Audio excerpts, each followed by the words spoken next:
다들 안녕하세요. 프로토 91회차 토신 정보방 환급 인증합니다. 당첨금은 세후 금액인 거 알고 계시죠? 다들 아시겠지만 한 경기 취소되어 당첨금이 반토막 났지만 그래도 당첨 모두 축하드리며 오늘 경기도 분석 시작해보겠습니다. 금일 첫 번째 경기 키르기스스탄 대 말레이시아 분석 시작해보겠습니다. 이기면 3차 예선 통과를 굳힐 수 있다. 물론 키르기스스탄이 공격수들의 활약이 꾸준하게 나오는 팀은 아니라고 보는 것이 나은 전력이기는 하다. 다만 말레이시아와는 3-4로 난전을 벌이는 모습을 보여준 바 있는 점은 감안해야 할 것. 게다가 말레이시아의 선수들 멘탈이 상당히 큰 변수가 될 수는 있다. 말레이시아는 김판곤 감독의 지휘로 상당히 전력을 많이 끌어올린 팀이다. 다만 선수단이 테러를 당하면서 멘탈 문제가 상당히 큰 변수가 될 것. 현재 한림은 염산 테러를 당해 선수 생활 자체가 불투명해졌고 라시드도 강도의 습격을 받았다. 나머지 선수들과 감독도 신변에 큰 위협을 느끼고 있다는 소식. 키르기스스탄이 할 만한 상황일 듯. 공격수들의 페이스가 아주 좋다고 하기는 어렵지만 말레이시아와는 어느 정도 난전을 벌이는 모습을 보여준 바 있다. 현재 말레이시아 선수들이 신변에 큰 위협을 느끼고 있는 상황이라서 말레이시아의 멘탈적인 문제가 변수가 될 소지도 있을 것. 금일 두 번째 경기 파키스탄 대 사우디아라비아 분석 시작해보겠습니다. 현재 예선 탈락은 확정이 된 상태. 하지만 1차 예선을 돌파하고 올라온 것도 역사적인 기록이라고 할 수 있을 정도로 파키스탄이 2차 예선에 올라올 만한 전력을 가지고 있다고 보기는 어려웠다. 특히 실점 커버 능력이 매우 좋지 못하다. 4차전을 마무리한 상황에서 파키스탄만 제외하면 20실점을 넘긴 팀은 하나도 없다. 웅크리는 상황에서도 초반 실점이 많은 편.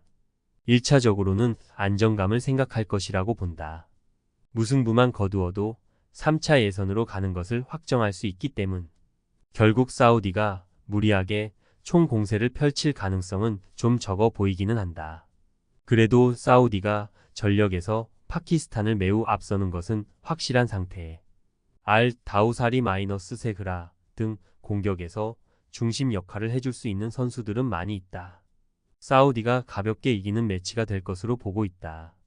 그만큼 파키스탄이 보여주는 능력이나 전력 차이를 무시하기는 어려울 듯.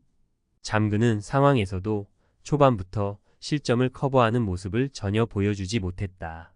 사우디도 일단 무리하게 페이스를 끌어올리려 하지는 않을 것 같기는 하지만 승리를 기록하는 것에는 문제가 없을 것. 금일 세 번째 경기 아프가니스탄 대 카타르 분석 시작해보겠습니다. 동기부여는 이쪽이 더 세다.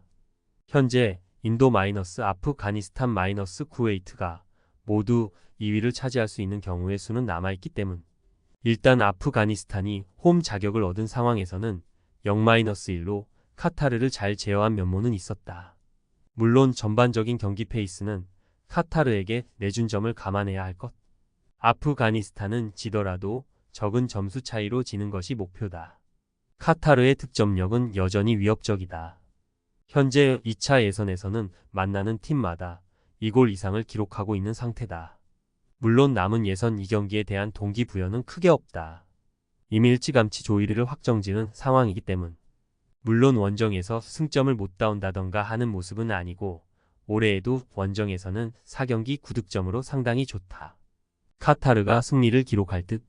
물론 아프가니스탄이 철저하게 텐백 양상으로 가면서 카타르를 제어하려고 들 가능성이 높다. 이 상황에서는 카타르도 아프가니스탄에게 좀 고전한 면모가 있는 편. 일찌감치 1위를 확정지은 카타르도 무리하게 공세적으로 할 필요까지는 없을 것으로 보인다. 금일 네 번째 경기 네팔 대 아랍에미리트 분석 시작해보겠습니다. 이미 탈락을 확정지은 상황이다. 사실 네팔이 2차 예선에 올라온 것도 전력보다 더 좋은 성과였다고 판단할 수 있을 정도로 역사에 남을 성과라고 할 수 있을 듯. 특히 네팔이 예멘전 정도를 제외하면 전반 초반부터 실점하는 것을 막지 못하고 있다. 특히 상대의 패스나 점유를 탈취하려는 역량이 부족해 90분 내내 샌드백 신세가 되고 있는 것이 사실. 2차 예선을 통과했다. 아시안컵 조기 탈락으로 인해서 비판 수위가 높았지만 벤투 감독은 성과로 비판 여론을 잠재우는 모습이었다. 일단 마부쿠트의 지속적인 배제도 지난 경기 3-0 승리로 여론을 잠재우는 모습. 특히 전반부터 골을 넣는 능력이 상당히 돋보인다. 이번 매치에서도 아랍에미리트가 지속적으로 공 점유와 공격권을 가져오게 될 가능성이 높다. 아랍에미리트가 승리를 기록할 것. 네팔이 전반적으로 상위 전력을 상대로 경기 페이스를 가져오는 것을 어려워하고 있는 모습이다. 아랍에미리트가 지속적으로 공격권을 가지면서 전반부터 몰아치는 매치가 될 것. 마부쿠트의 지속적인 배제도 2차 예선에서는 문제로 드러나고 있지는 않다.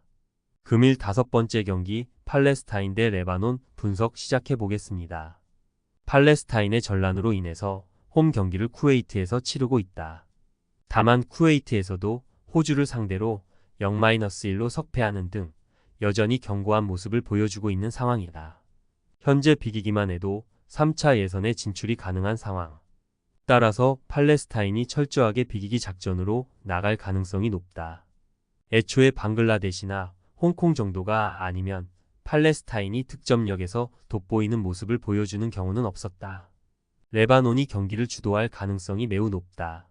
하지만 그 점유율이 뻥스탯이 될 가능성이 높을 것. 실제로 방글라데시 원정에서는 경기를 양껏 주도해 놓고도 1-1로 무승부를 기록하는 데 그쳤다. 특히 팔레스타인을 상대로도 3번의 매치에서 1골만 기록하고 있고 3번 모두 비기고 말았다. 이겨야 일말의 가능성이라도 있는 레바논 입장에서는 큰 학제. 무승부를 기대하고 있다. 철저하게 팔레스타인이 잠글 것. 문제라면 이 양상에서 레바논이 상대를 공략해내는 면모를 거의 보여주지 못했다는 점이다. 팔레스타인도 비기기만 하면 2차 예선 돌파는 가능한 상태. 결국 철저하게 팔레스타인이 비기기 작전으로 나설 것이고 레바논이 여기에 말려버리게 될 듯하다. 금일 6번째 경기 요르단 대 타지키스탄 분석 시작해 보겠습니다. 타지키스탄을 상당히 어려워하는 편이다. 아시안컵 8강에서도 이기기는 했지만 경기력에서는 타지키스탄이 요르단을 몰아붙이는 구도였던 것이 사실이다. 특히 타지키스탄이 수비나 경합 능력치가 매우 좋아서 역습 성향의 요르단이 상당히 고전하는 모습이 잦다. 물론 타지키스탄이 공세적으로 플레이할 상황이기는 하지만 파키스탄을 제외하면 요르단이 다득점에 성공한 사례는 아직 없다. 이기지 못하면 2차 예선에서 탈락하게 된다. 문제는 아시안컵에 이어서 타지키스탄의 공격력이 매우 떨어지는 유형이라는 점. 경합 상황이나 라인을 내린 상황에서의 강점으로 강호들을 상대로 좋은 실점 통제력을 보이는 편이나 골 결정력이 고질적인 단점이다. 최근 경기에서도 레바논을 상대로 2-1로 이긴 것을 제외하면 멀티 득점 기록이 없다. 무승부를 기대하고 있다. 두 팀이 서로를 상당히 까다로워할 이유는 충분할 것으로 보인다. 타지키스탄도 피지컬과 라인을 내린 다음의 견고함이 상당히 좋은 편. 다만 타지키스탄도 결정력이라는 최악의 단점이 있는 편이고 요르단도 기본적으로는 선수비 팀이다. 토신 최종 조합은 영상 아래 고정 댓글로 말 걸어주시면 토신 정보방에서 무료로 공유해드립니다. 제발 손해보면서 토토하지 말고 다같이 웃으면서 즐겁게 베팅합시다. 함께 하실 분들은 부담 갖지 마시고 편하게 말 걸어주세요.